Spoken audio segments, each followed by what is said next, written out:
নমস্কার, আপনারা শুনছেন সাহিত্য। আমাদের আজকের পরিবেশনায় শিবরাম চক্রবর্তীর লেখা কলকাতার হালচাল প্রথম পর্ব। আজকের গল্প পাঠে তনয় ঘোষ, গল্পের সাউন্ড এবং মিউজিক এডিটিংয়ে অয়ন মোহান্ত, পোস্টার ডিজাইন এবং সমগ্র পরিচালনায় আমি অর্চিস মান্দ্রা। শুরু হচ্ছে হর্ষবর্ধন ও গোবর্ধনের কলকাতার হালচাল প্রথম পর্ব।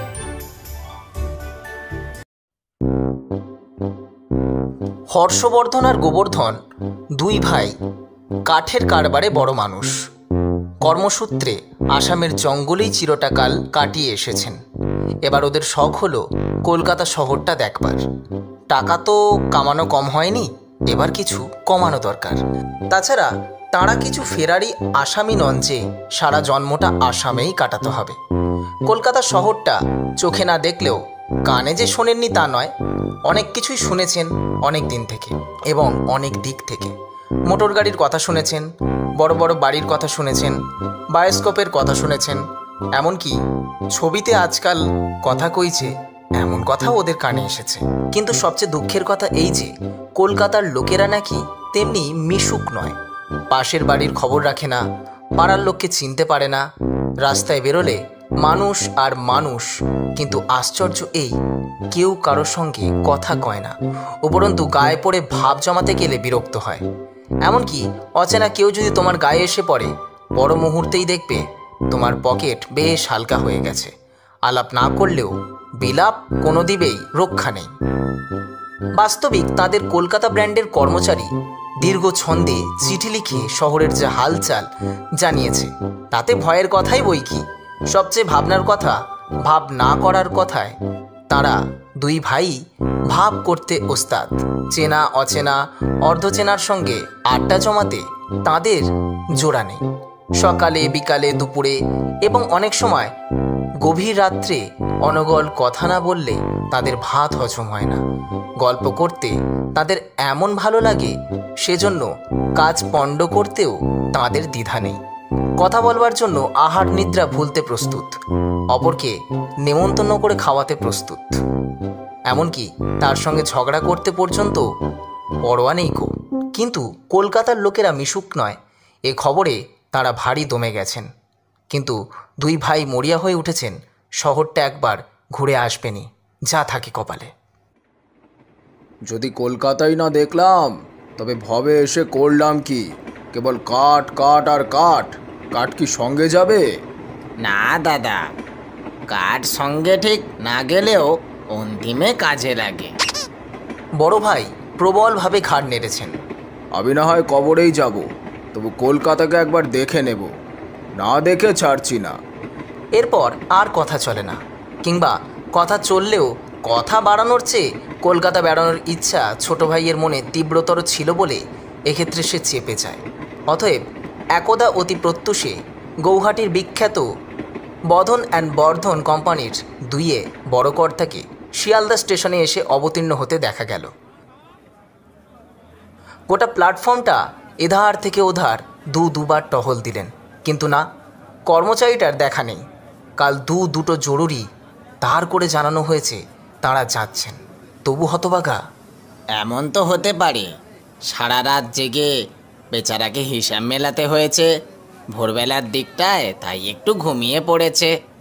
আমরা যে নিতান্তই এসে পড়ব এজন্য হয়তো সে একেবারে প্রস্তুত ছিল না। ওই গোবর্ধন ভ্রু কুঁচকে যেন গভীর দূরদৃষ্টির পরিচয় দিচ্ছে, এইভাবে সবচেয়ে শোকাবহ দুর্ঘটনাটির ইঙ্গিত করল। কিংবা এমনও হতে পারে যে ব্যাটা কিছুতেই তহবিল না মেলাতে পেরে অবশেষে বাকি যা ছিল মেরে নিয়ে আমরা যখন শিয়ালদায় নামছি তখন সে হাওড়া দিয়ে সটকে পড়েছে। হর্ষবর্ধন তথাপি নির্লিপ্তভাবে জবাব দেন, বড় বড় গবেষণা এইভাবে পুনঃ ব্যর্থ হওয়ায় মনে মনে চটে গিয়ে গোবর্ধন বললে, তবে তুমি কি ভাবছো শুনি? হর্ষবর্ধন ভাইয়ের উদ্বিগ্ন মুখের দিকে তাকিয়ে মৃদু হাস্য করেন। কিছু না, কলকাতার হালচালই এই। লোকটা নেহাত মিথ্যে কথা লেখেনি। স্বীকার করি লোকটা কলকাতার, কিন্তু তাই বলে নিজের মনিবের সঙ্গে মিশবে না, এমন কখনো হতে পারে? কেন? স্পষ্টই তো লোকটাকে না মিশতে দেখা যাচ্ছে। তাকে দেখাই যাচ্ছে না, সুতরাং স্পষ্টই দেখা যাচ্ছে লোকটার কথা সত্যি। এ তো হাতে নাতেই প্রমাণ। চল বেরিয়ে একটা মোটর গাড়ি ভাড়া করি গে। দাদার লজিকের বহর দেখে ভাইও কম অবাক হয় না, কিন্তু নির্বাক হবার কথা তার না হলেও কথা কাটাকাটিতে না কাটিয়ে সময়টা মোটরে কাটালেই কাজ দেবে ভেবে আপাতত সে নিজেকে দমন করে ফেলে। চিঠিখানা তোর কাছে আছে তো? বাড়ির ঠিকানা ছিল তাতে। চিঠি নেই, তবে মনে হচ্ছে 13/12 রসা রোড, ভবানীপুর। হর্ষবর্ধন অত্যন্ত ভাবিত হন। কেমন বাড়ি ভাড়া করেছে কে জানে। লোকটা নিজে তো মিশুক নয়, হয়তো এমন পাড়ায় বাড়ি দেখেছে যেখানে কথা কইতে গেলে লোকে বিগড়ে যায়, কিছু জিজ্ঞেস করলে তেড়ে মারতে আসে, কিংবা মেশবার ভয়ে তাও আসে না। সেইটাই তো আরও ভাবনার কথা। কিন্তু হর্ষবর্ধনের ভাবনায় বাধা পড়ে। একজন ট্যাক্সিওয়ালা গাড়ি নিয়ে এগিয়ে আসে। ট্যাক্সি চাই বাবু, ট্যাক্সি। যদি মোটরেই চাপি তাহলে তোমার ওই 5কে গাড়িতে যাব কেন হে গোবরা? ওই যে ভারী গাড়িখানা বেজায় ধুম ধারাক্কা করে আসছে, ওটাকে দাঁড় কর। হর্ষবর্ধন এক বৃহদাকার ডবল ডেকারের দিকে অঙ্গুলি নির্দেশ করেন। বড় গাড়িতে বেশি ভাড়া লাগবে এই তো? কলকাতায় ফুর্তি করতে আসা, টাকার মায়া করলে চলবে কেন? শীতের প্রত্যুষে জনবিরল পথে যাত্রীহীন বাসখানা যেন অনিচ্ছার সত্ত্বেও ছুটছিল। গোবর্ধনের সংকেত মাত্র খাড়া হলো। চালাও। তোমার 13/12 রসা রোড কোথায় জানা আছে তো? আমাদের 3 নম্বর বাস ওদিকেই তো যায়। মানিব্যাগ থেকে একখানা 100 টাকার নোট বার করে হর্ষবর্ধন তার হাতে দেন। কিন্তু এর চেঞ্জ তো নেই। দরকার নেই চেঞ্জ দেওয়ার, পুরোটাই ওর ভাড়া ধরে নাও। চিরকাল মোটর গাড়ির গল্প শুনে আসছি, আজ সুযোগ হয়েছে, শখ মিটিয়ে চাপবো। যত টাকাই লাগুক কেয়ার করি না আমরা। দিব্যি গাড়ি দাদা, দেখছো কতগুলো সিট, তার নিচে গদি মোড়া, আবার হাওয়া খেলবার জন্য এতগুলো জানলা, একটা বড় আয়নাও রয়েছে সামনে। এমনি একটা মোটর দেশে নিয়ে যাব, কি বলো দাদা? মোটর গাড়ি আর মোটর বাড়ি একসঙ্গে। আলবাত দেশে নিয়ে যেতে হবে বই কি। যদি চেনা লোকের চোখেই না পড়লাম তবে মোটরে চেপে লাভ কি হলো? এখন যে কদিন কলকাতায় আছি গাড়িখানায় চাপা যাবে, কি বলো দাদা? নিশ্চয় নিশ্চয়, সে কথা বলতে। 7 দিনের জন্য এটাকে ভাড়া করে ফেলছি এক্ষুনি। হঠাৎ বাস দাঁড়ালো এবং একটি তরুণী ভদ্রমহিলা উঠলেন। হর্ষবর্ধন একবার তাকিয়ে দেখলেন, তারপর ফিসফিস করে গোবর্ধনকে বললেন, উঠেছে উঠুক, কিছু বলিস নে। মেয়েটা যদি খানিকটা মোটরের হাওয়া খেতে চায় ঘরে থাক না, ক্ষতি কি? জায়গা যথেষ্টই আছে। তরুণীটি একটি সিকি বের করে কন্ডাক্টরের হাতে দিতে গেল। হর্ষবর্ধন বাধা দিলেন। পয়সা কিসের?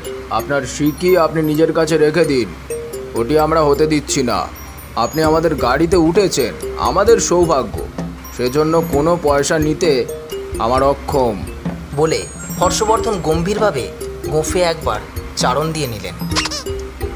মেয়েটির বিস্ময় কমতে না কমতেই আবার বাঁশ দাঁড়ালো এবং একজন বৃদ্ধ ব্যক্তি উঠলেন। যেমনি না তিনি মণিব্যাগের মুখ খুলেছেন, অমনি গোবর্ধন গিয়ে করজোড়ে নিবেদন করল, মাফ করবেন, পয়সা নিতে পারবো না। আপনি যতক্ষণ ইচ্ছে বসুন, আরাম করে হাওয়া খান, কিন্তু তার জন্য ভাড়া দিতে হবে না আপনাকে। মনে করুন এটা আপনার নিজের গাড়ি। গোবর্ধনের গোঁপ ছিল না। ছাড়া দেবার জন্য দাদার গোঁপ ধার নেবে কি না ভাবলো একবার। 2 মিনিটের মধ্যে আরও গোটা 3 ভদ্রলোক, 2টি অত্যন্ত মোটাসোটা মেয়ে ছেলে এবং 8 ডজন ফচকে চ্যাংড়া গাড়িতে প্রবেশ করলো।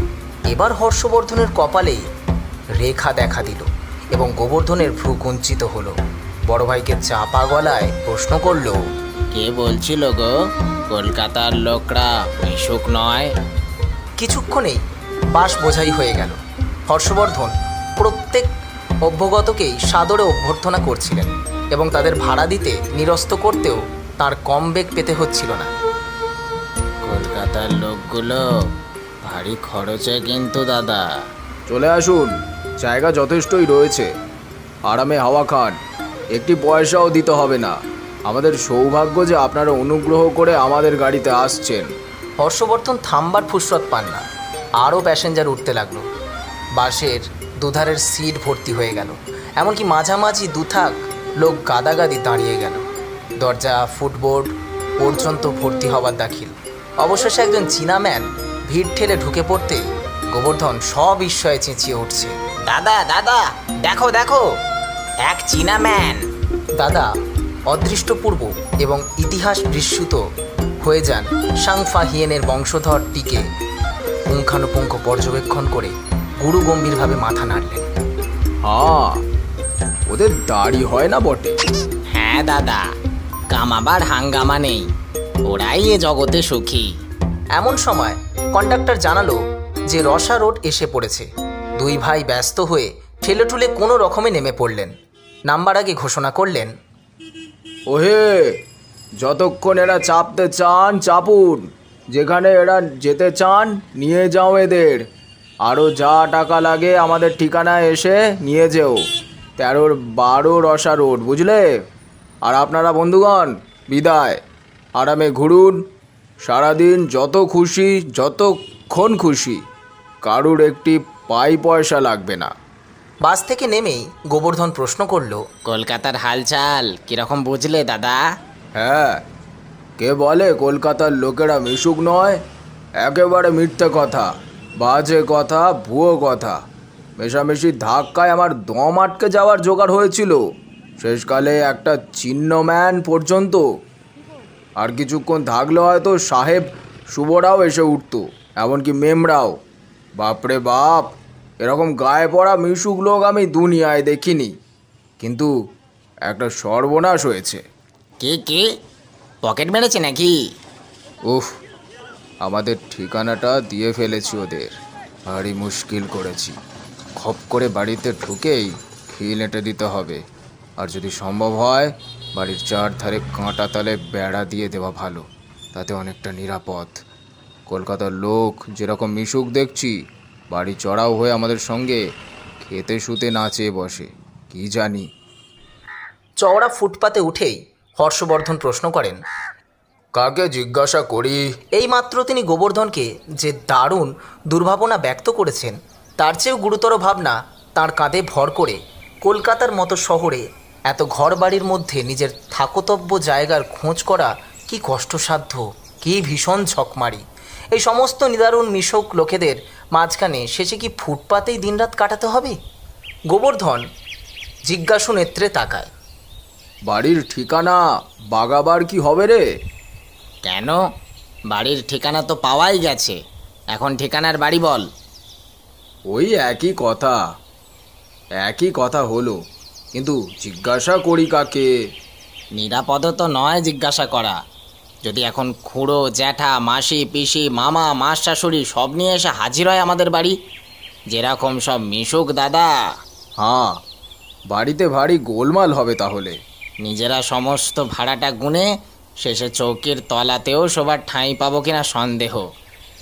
তবে হর্ষবর্ধন মুহ্যমান হয়ে পড়েন। ফুটপাতে লাট্টু ঘোরাচ্ছে, ওই ছেলেটাকে জিজ্ঞাসা করব? নিরাপদ তো? না হয় যত রাজ্যের ছেলে ওর বন্ধুদের সব জুটিয়ে আনবে, এই তো। তা আনুককে, ছেলেরা বাড়ির মধ্যে থাকতে খুব কমই ভালোবাসে। একবার বাইরে ছাড়া পেলে হয়, তারপর গড়ের মাঠ বলে কি একটা দেদার ফাঁকা জায়গা আছে না কলকাতায়? তুমিই তো বলছিলে গো। সনাতন খুঁড়োর কাছে শুনেছিলাম বটে, কিন্তু কোন দিকে জানি নে তো। সেটা জেনে নিয়ে একটা কোনো খেলার ছতো করে ছেলেদের সব ভুলিয়ে ভালিয়ে নিয়ে গিয়ে গড়ের মাঠের মধ্যে ছেড়ে দিয়ে এলেই হবে। তবে ওকেই বল তাহলে। দুজনে লাটু নিরত খোকার দিকে অগ্রসর হন। গোবর্ধনই সাহস সঞ্চয় করে। ওহে খোকা, শোনো তো এদিকে। খোকা বললে আমি সাড়া দিই না। গোবর্ধন ভরকে যায়, কিন্তু দাদা পাশে থাকতে ভয়ের কি আছে এই ভেবে মরিয়া হয়ে ওঠে। তবে কি বললে তুমি সাড়া দাও শুনি? খোকা বললে আমি সাড়া দিই না, দেবো কেন? আমি কি খোকা? খোকা তো যারা দুধ খায়। ব্যাপার সহজ নয় বিবেচনা করে এবার হর্ষবর্ধন নিজেই আগুয়ান হন। ওহে বালক, খোকা বলা তোমাকে খারাপ হয়েছে, আমরা মেনে নিচ্ছি। এখন বলো তো, এখানে এত সব বাড়ির ভেতর 13 বাড়ি কোনটি? হর্ষবর্ধনের গুরুগম্ভীর আওয়াজে বালকের লাটুশীলতা তৎক্ষণাৎ থেমে যায়। কি বললেন? 13-12?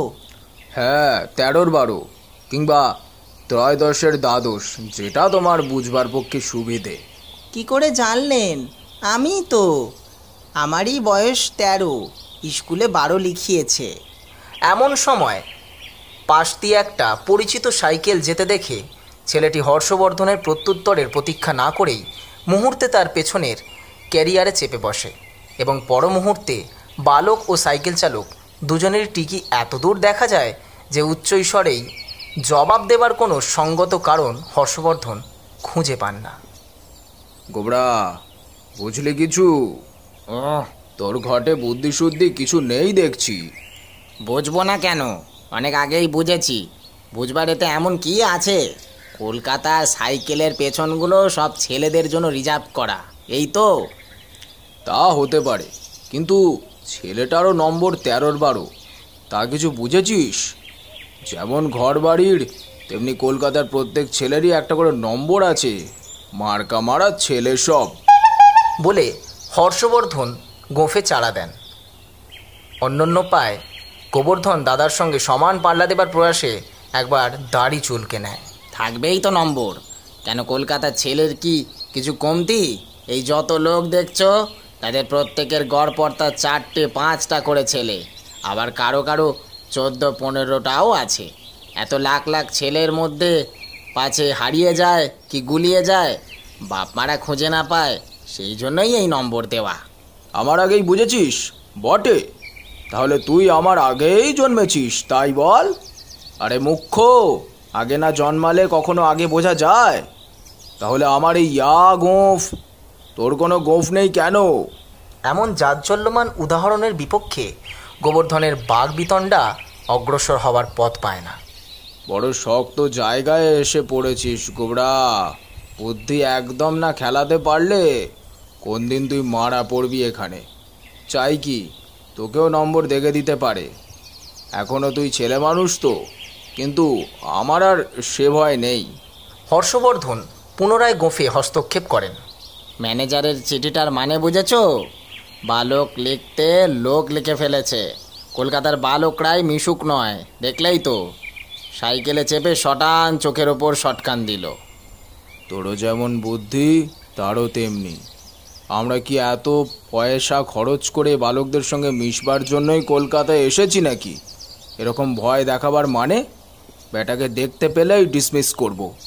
আমরা প্রবীণ প্রাজ্ঞ প্রাপ্তবয়স্ক লোক, বালকদের সঙ্গে মিশতে যাবই বা কেন? দূর দূর। ওই যে দাদা, আমাদের পাশেই যে 13-12। হর্ষবর্ধন পাশ ফিরে দেখেন সত্যিই তো 13-12 তো বটে। বাঁহাতি সম্মুখ বাড়িটার গায়ে পরিষ্কার করে নম্বর দাগা 13/12। 12টাকে স্পষ্ট করবার জন্যই মাঝে দাঁড়ি দিয়ে দুভাগ করে দিয়েছে, তাতে হর্ষবর্ধনের সন্দেহ থাকে না। হঠাৎ তাঁর মনে এত পুলকের সঞ্চার হয় যে তিনি ভাইয়ের সমস্ত বোকামি মার্জনা করে দেন। ও বাবা, এ যে প্রকাণ্ড বাড়ি! দুজনে এতগুলো ঘরে শোবই বা কি করে? আজ এ ঘরে কালো ঘরে এই করলেই হবে। সব ঘরগুলোই চাকতে হবে তো একে একে। তুমি একটায় শুও, আমি একটায় শোবো। সেটি হচ্ছে না। আমার ভূতের ভয় করবে তাহলে? তোকে আমার কাছে কাছে থাকতে হবে। এত বড় বাড়িতে রাত্রে একলা থাকা আমার কম্য না। দুঃসাহসী গোবর্ধন দাদার দুর্বলতার সুযোগে একটু মৃদু হাস্য করে নেয়। বেশ, তোমার কাছেই থাকবো আমি, কিন্তু তুমি আমায় যখন তখন বোকা বলতে পারবে না, তা বলে দিচ্ছি। দূর, তুই বোকা হতে যাবি কেন? আমার ভাই কখনো বোকা হয়? ছেলেটা যেমন খোকা নয়, তুইও তেমনি বোকা নয়। দাদার বিরাট পৃষ্ঠপোষকতায় পড়তে পড়তে টাল সামলে নেয় গোবর্ধন। হ্যাঁ, মনে থাকে যেন। ফের আমাকে বলেছ কি আমি অন্য ঘরে গিয়ে শুয়েছি? কি ছাদেই শুয়ে থাকবো গিয়ে দেখো।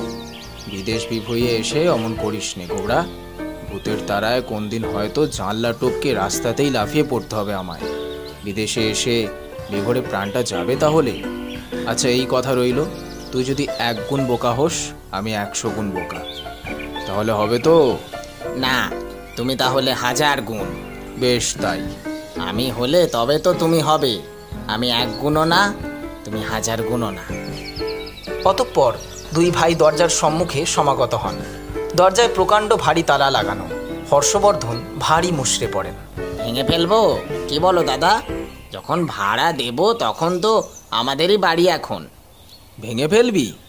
চৌকিদার কিছু বলবে না তো? কলকাতায় আবার চৌকিদার আছে নাকি? তবু একবার সতর্ক দৃষ্টিতে চারিদিকে তাকিয়ে নেয়। 3 তলা বাড়ির যদি ভাড়া গুনতে পারি তাহলে সামান্য 1 তলা ভাঙার দাম দিতে পারি নাকি? তবে ভেঙেই ফেল। গোবর্ধন প্রবল পরাক্রমে তালার সঙ্গে যুদ্ধ আরম্ভ করে, কিন্তু অল্পক্ষণেই তার বোধগম্য হয় অসামান্য তালাকে সামান্য জ্ঞান করা তার অন্যায় হয়েছে। মোটা তালাটা যে দুটি কড়াকে করায়ত্ত করে রয়েছে সে দুটি অতি ক্ষীণকায়। অগত্যা গোবর্ধন তালাকে তালাক দিয়ে কড়া ধরেই কাড়াকাড়ি শুরু করে দেয়, কিন্তু কেউ ছাড়বার পাত্র নয়। গোবর্ধন ঘেমে এনে হাঁপিয়ে বসে পড়ে। হর্ষবর্ধন এবার দরজার ওপর নিজেই পদাঘাত আরম্ভ করেন। দরজা প্রবল প্রতিবাদ জানায়, কিন্তু 1 ইঞ্চি পিছু হটে না। হটবার কোনো মতলবই দেখায় না। দূর চাই, এ কি ভাঙবার দরজা? কলকাতার ভালো কাঠ রপ্তানি করার ফল দেখ গোবরা। আমাদের কাঠ আমাদের সঙ্গে শত্রুতা করছে। ছ্যা ছ্যা। গোবরা গুগম হয়ে থাকে। এবার থেকে কাঠ পচিয়ে ঘুণ ধরিয়ে পাঠাও তেমনি। আমাদের ম্যানেজার কি আর সাদে বারবার করে লিখে পাঠায় যে কলকাতায় ভালো কাঠ পাঠাবেন না, এখানে ভালো কাঠ চালিয়ে তেমন লাভ নেই, খেলো কাঠ পাঠালে ভালো হয়। এখন তার মানে বুঝছি, হাড়ে হাড়ে বুঝছি, প্রতি পদক্ষেপে টের পেয়েছি। আচ্ছা দাদা, বাড়ির গা দিয়ে একটা লোহার পাইপ দেখলাম না, শটান গিয়ে ছাদে উঠেছে? হ্যাঁ দেখলাম তো। আমি ওই ধরে ছাদে উঠি গিয়ে তারপর নেমে এসে ভেতর থেকে একটা জানলা খুলে দেব, তুমি তখন ঢুকো, কেমন? পারবি উঠতে? তাল গাছে ওঠা আমার অভ্যাস, নারকেল গাছেও উঠেছি, খেজুর গাছেই কেবল উঠিনি কখনো।